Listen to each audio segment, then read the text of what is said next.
మహావాక్యాలు మహావాక్యాలు మహావాక్యాలు 4.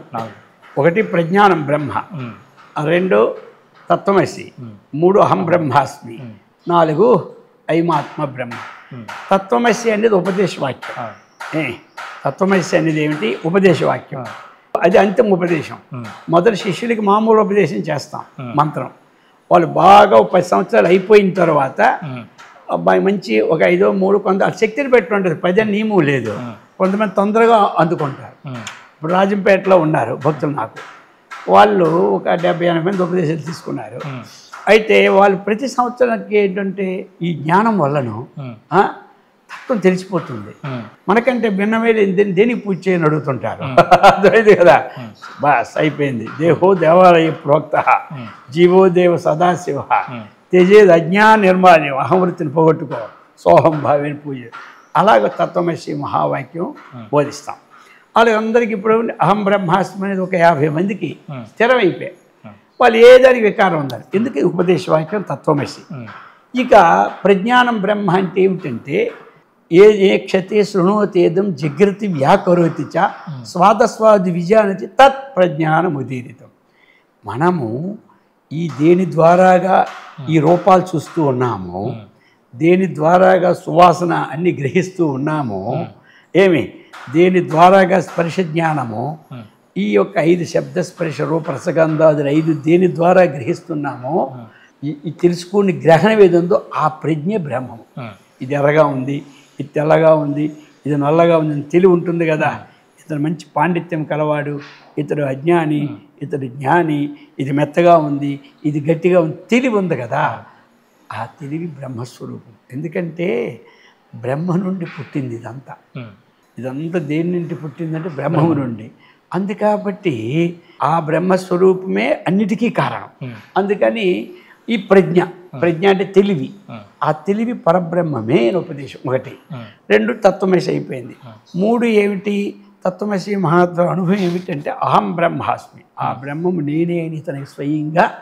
ఇది ఈ తత్వమసి ఉపదేశం పోతే ఆయనకు ఒక సందేహం వదలదు. నేను ఎక్కడ బ్రహ్మను అవుతానులే, అసలు బ్రహ్మ నేనైతే నాకెందుకు దుఃఖాలు వస్తాయని నీరు పల్లానికి వస్తుంది కానీ పైకి వెళ్దు. అర్థమైందా? పైకి వెళ్ళాలంటే సాధన ఉండాలి, పల్లాలు రావడానికి సాధన అక్కర్లే. అందుకని వారి గట్టిగా నొక్కి చెప్పడం అయినా దుఃఖాలు వచ్చావు అంతఃకరణ ధర్మాలు అవి, నీ అంతఃకరణానికి కూడా శక్తిని ఇచ్చేది అది. అందుచేత అది నీవై ఉన్నావు, నీ స్వరూపమే అది, నీవు దుఃఖాతీతుడువు అని చెప్పి అహం బ్రహ్మాస్మి బ్రహ్మైవాహమస్మి, నువ్వు ఇప్పటి నుంచి నీకు అనుభవ వాక్యం అది, ఉపదేశ వాక్యం ఇది, లక్షణ వాక్యం అది. అందుచేత ఆ ప్రకారంగా నీవు అనుకోమని చెప్తే అతడు ఎల్లప్పుడూ దాన్ని భావం చేస్తాడు. ఇక భావన చేసిన తర్వాత అతనికి ఏమైపోతుంది? 1 సమస్త జీవుల్లో ఉన్నది ఒక్కటే అని అర్థమైపోతుంది. సర్వభూత స్తమాత్మానం సర్వభూతాని చాత్మని ఈక్షతి యోగయుక్తాత్మ సర్వత్ర సమదర్శన. అతనికి వేరే కనపడదు. ఇప్పుడు సుఖమహర్షి ఉన్నాడు, ఉంటే తండ్రి ఉపదేశించాడు ఎంత బ్రహ్మజ్ఞానం, కానీ ఎక్కలే. జనకుడి దగ్గరికి వెళ్ళాడు, జనకుడు కూడా ఉపదేశించాడు. ఇదే మా నాన్న ఉపదేశం మీరు ఒక్కడే ఉంది, కానీ నాకు బ్రహ్మగా కనపడడం లేదు. అంతా గొర్రెగా కనపడుతుంది, కోతిగా కనపడుతుంది, కానీ బ్రహ్మగా కనపడలేదు అన్నాడు. ఆయన నీకు శ్రవణం మరణం ఉంది కానీ నిధిధ్యాసన లేదు. మరణవాక్యం అనేది నిరంతర ప్రవాహంగా మననం చేస్తుంటే అది నిధిధ్యాస అవుతుందని చెప్పి పంపించాడు. 1 సంవత్సరం నిధిధ్యాస చేసుకొస్తే ఇప్పుడు ఏం కనపడుతుంది అన్నాడు. ఇప్పుడు అంతా బ్రహ్మంగా కనపడుతున్నాడు. మరి ఇంతకుముందుకి ఇప్పుడు ఏం మార్పు అంటే ఆయనకి నిశ్చయం అయిపోయింది, దృఢ నిశ్చయం. ఇదంతా పరబ్రహ్మ కంటే భిన్నము కాదు అని, ఇది అనమాట. 4వది ఏమిటి? ఐమాత్మ బ్రహ్మ. ఇప్పుడు 3 అయ్యాయి. ప్రజ్ఞానం బ్రహ్మ, తత్వమసి, అహం బ్రహ్మ.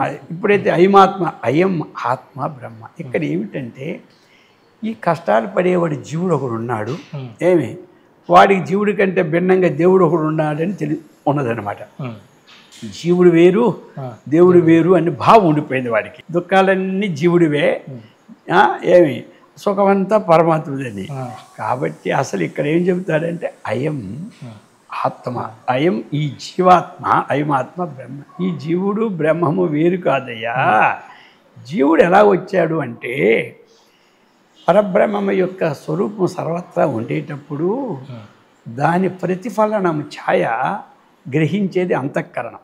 ఇప్పుడు మన ముఖాన్ని గ్రహించేది ప్రపంచం ఉన్నా అన్నిట్లో ముఖం కనబడదు, గోడలోను తలుపుల్లోనూ అద్దాన్ని గ్రహిస్తుంది. అలాగే పరమాత్మ యొక్క చైతన్యం యొక్క ఆభాసని గ్రహించేది ఈ అంతఃకరణని గ్రహిస్తుంది. అంతఃకరణ అవచ్ఛిన్నం చైతన్యం ప్రమాత, ఇది వేదాంత పరిభాష. అంతఃకరణములో కూడినటువంటి చైతన్యం ఏదుందో ప్రమాత విజయకుడు జీవాత్మ, దాన్ని జీవాత్మ అంటారు. కార్యోపాధి అయం జీవ. కాబట్టి ఈ కార్యమునకు ఉపాధి ఏదైతే ఉందో అంతఃకరణం, అందులో ప్రతిఫలించే చైతన్యం జీవుడు అంటారు. ఈ జీవుడు చైతన్యంలో తేడా లేదు, ఆ చైతన్యం అక్కడే ఉంటుంది. ప్రతిఫలనం వల్ల జీవుడయ్యాడు, జీవుడయ్యాడు.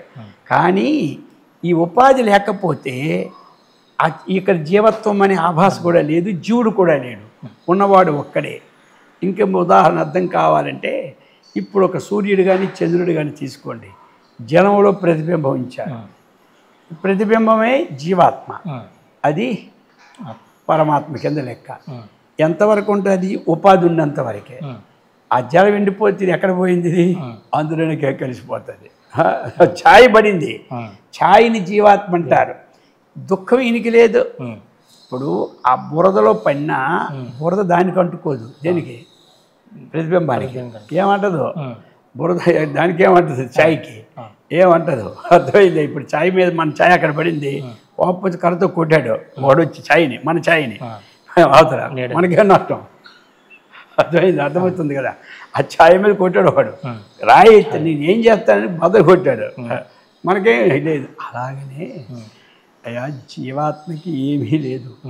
అయితే చెప్పుకోవాలి కాబట్టి జీవాత్మ అవి అంతఃకరణం మీద దుఃఖం. అక్కడ బురద ఉన్నా ఏమున్నా నీటిదే, నీటి వల్ల అంతఃకరణం ఉంది మనకి. ఆ అంతఃకరణ ధర్మాలే కానీ జీవుడికి ధర్మాలు లేవు. ఎందుకంటే ఉన్నవాడు ఒక్కడే, జీవుడే దేవుడు, దేవుడే బ్రహ్మ సత్యం జగన్మిథ్య జీవో బ్రహ్మైవ. శంకరాచార్య చెప్పారు ఏమిటి? బ్రహ్మమే జీవుడు, జీవుడే బ్రహ్మము, కాబట్టి అయమాత్మ, ఈ జీవుడే ఆ పరబ్రహ్మము. కాబట్టి నీకు ఇప్పుడు ఏమైపోయింది? పరబ్రహ్మము కంటే నువ్వు భిన్నము, శరీరము నీవు కాదు. ఏ జీవుడు అనుకుంటున్నావో అది అంతఃకరణమే కానీ జీవుడు కాదు.